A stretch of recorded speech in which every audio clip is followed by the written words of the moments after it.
La Mauritanie, pays vaste et désertique, a connu des épisodes de sécheresse récurrents qui ont largement contribué à un exode rural massif. Sous l'effet de la désertification, des milliers de nomades décident alors de rompre avec leur mode de vie pour venir s'installer dans les zones rurales à la recherche de meilleures conditions de vie. Ceci engendre une multiplication de nombre des localités rurales. Environ 5000 agglomérations voient le jour, dont 3000 non couvertes par les services de base et particulièrement par l'électricité.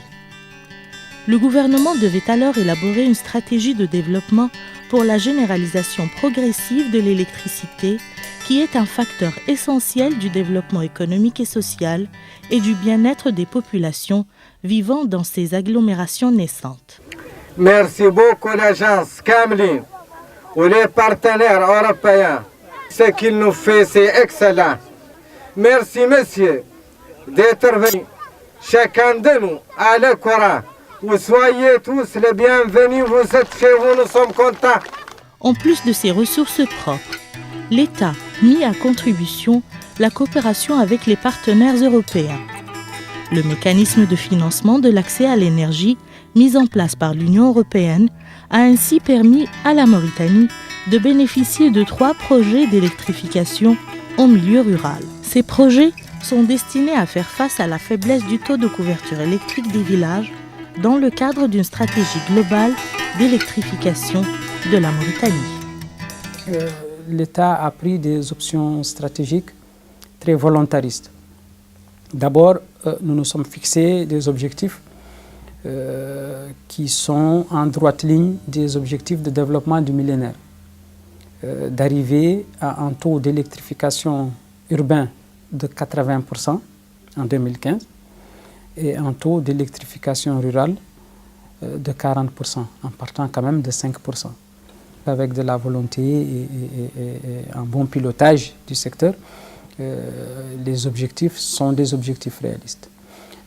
Nous produisons principalement de l'énergie thermique à base de gasoil, qui est la plus chère. C'est une volonté forte de l'État d'intégrer les énergies renouvelables, qui sont des ressources nationales. Et vous avez un parfait exemple avec les projets sur financement de l'Union européenne. C'est des projets qui nous permettent d'installer soit des centrales solaires, soit des plateformes multifonctionnelles adaptées aux besoins et qui sont des solutions décentralisées adaptées.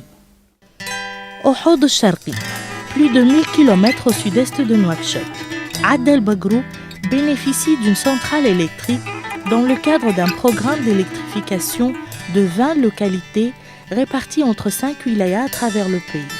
Pelek 20.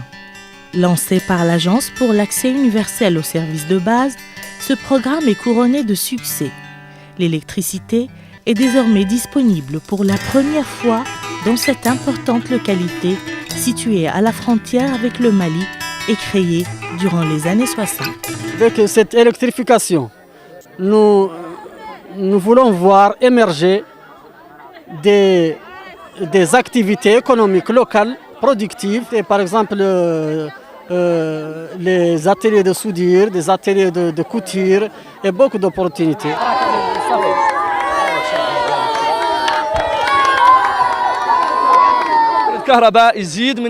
L'électricité augmente la production des personnes. On peut charger les batteries de téléphone, fabriquer des lits. Les activités productives vont bientôt voir le jour. Vous allez sous peu découvrir l'importance de l'énergie pour vous.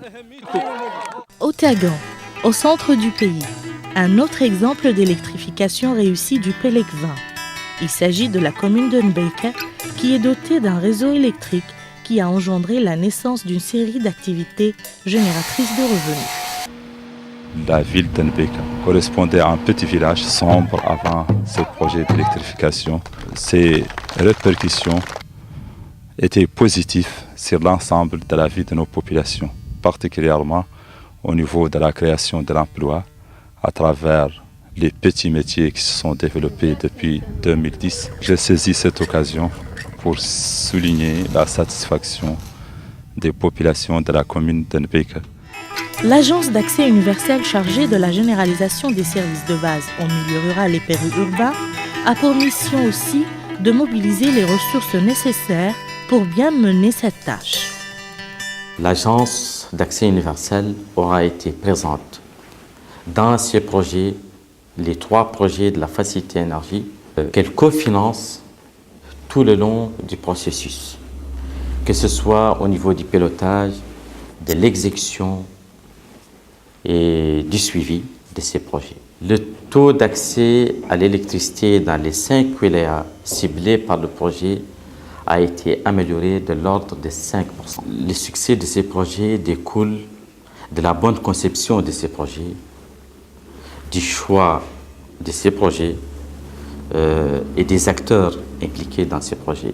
Le processus d'électrification suivi dans le cadre de ce projet relève de 4 modes d'électrification, à savoir le réseau isolé, le réseau interconnecté, la plateforme multifonctionnelle et les kits solaires individuels. Le projet a permis de raccorder 2 grands champs captants importants dans le pays.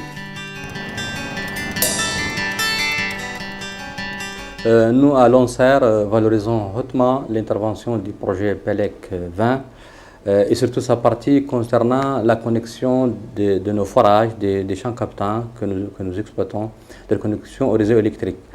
Cette connexion nous permet de nous dispenser de l'utilisation des groupes électrogènes et donc tout ce qui s'ensuit, comme la corvée quotidienne de l'approvisionnement en gasoil, la réparation des fréquentes pannes, le renouvellement de ces équipements.